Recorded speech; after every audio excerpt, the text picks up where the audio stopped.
नमस्कार मित्रांनो, मराठीत दोन म्हणी आहेत. पहिली म्हण आहे, देवांचे पाय देखील मातीचेच. म्हणजे याच्यात देवांबद्दल काही नाही, पण माणसं ज्यांना देव मानतात, देवपुरुष मानतात, त्यांचे पाय देखील मातीचेच असतात. म्हणजे ते काही ठिसूळच असतात. तेही इतर माणसांसारखेच मरते असतात, पापं करणारे असतात, चुका करणारे असतात. आणि दुसरी एक म्हण आहे, घरोघरी मातीच्या चुली. म्हणजे सगळीकडे परिस्थिती सारखीच आहे. आपल्याला आठवत असेल, आशा भोसलेजींचं निधन झालं तेव्हा महाराष्ट्राच्या विधानसभेत त्याच्याबद्दल शोकप्रस्ताव सादर करण्यात आला. आणि हा शोकप्रस्ताव वाचत असताना विधानसभेचे अध्यक्ष ॲडव्होकेट राहुल नार्वेकर त्यांनी इतक्या चुका केल्या की त्यांचं शोकप्रस्तावाचं भाषण हा टिंगलटवाळीचा विषय ठरला.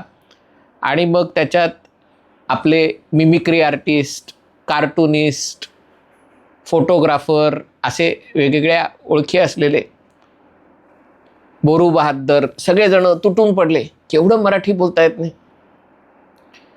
लाज वाटली पाहिजे, वगैरे वगैरे वगैरे. नंतर गोष्ट उघड झाली. जेव्हा अमित ठाकरे भाषण करता करता मध्येच विसरले, तर आपण काय विसरलो हे त्यांना मराठीत सांगता येईना. जेन्युइनली विसरलो. जेन्युइनच्या जागी मराठी बोलतात, पण मुद्दा तो नाही आहे.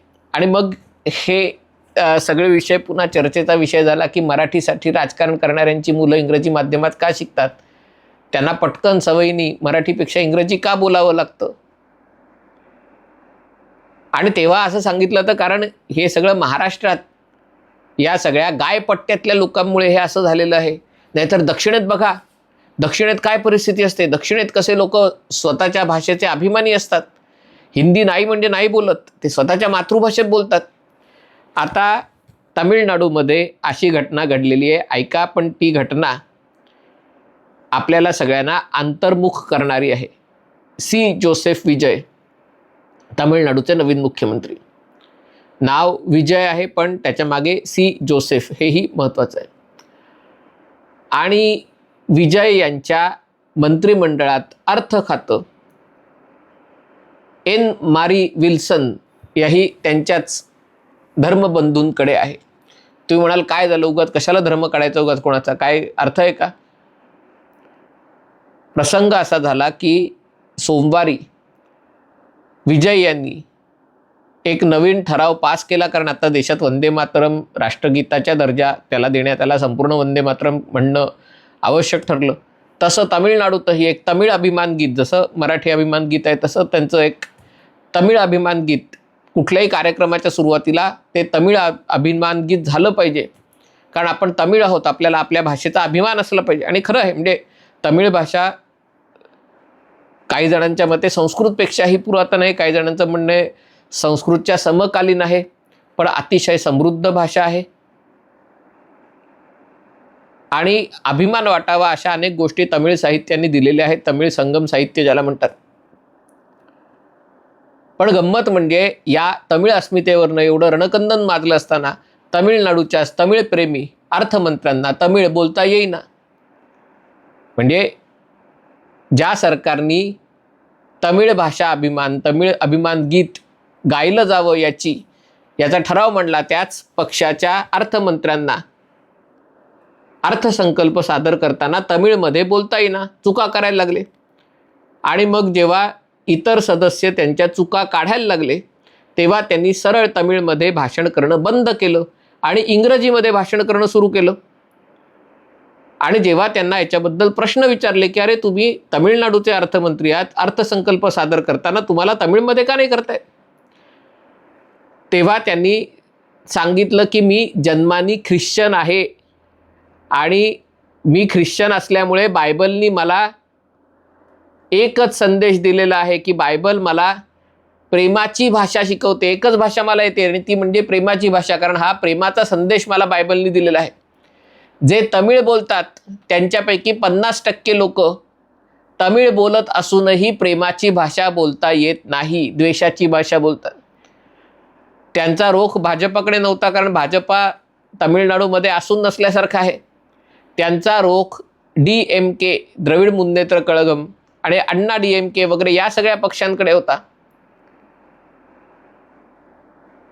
म्हणजे तुम्हाला तुमची मातृभाषा बोलता येत नाही, पण त्याच्याबद्दल दिलगिरी व्यक्त करायच्याऐवजी, तिथे सांगायच्याऐवजी की नाही मी माझी भाषा शिकेन, आणि कदाचित मला अर्थसंकल्प सादर करताना अनेकदा लोकांना असं होतं की आपली मातृभाषा बोलता येते पण काही तांत्रिक सादरीकरण करायचं असतं तर पटकन शब्द सुचत नाहीत, तर दिलगिरी व्यक्त करून हे करता आलं असतं. पण त्यांनी काय केलं, त्यांनी स्वतःच्या धर्माचा अभिमान मध्ये आणला की मी ख्रिश्चन असल्यामुळे मी इंग्लिशच भाषा बोलणार, आणि मला माझ्या धर्माने प्रेमाची भाषा बोलायला शिकवलंय.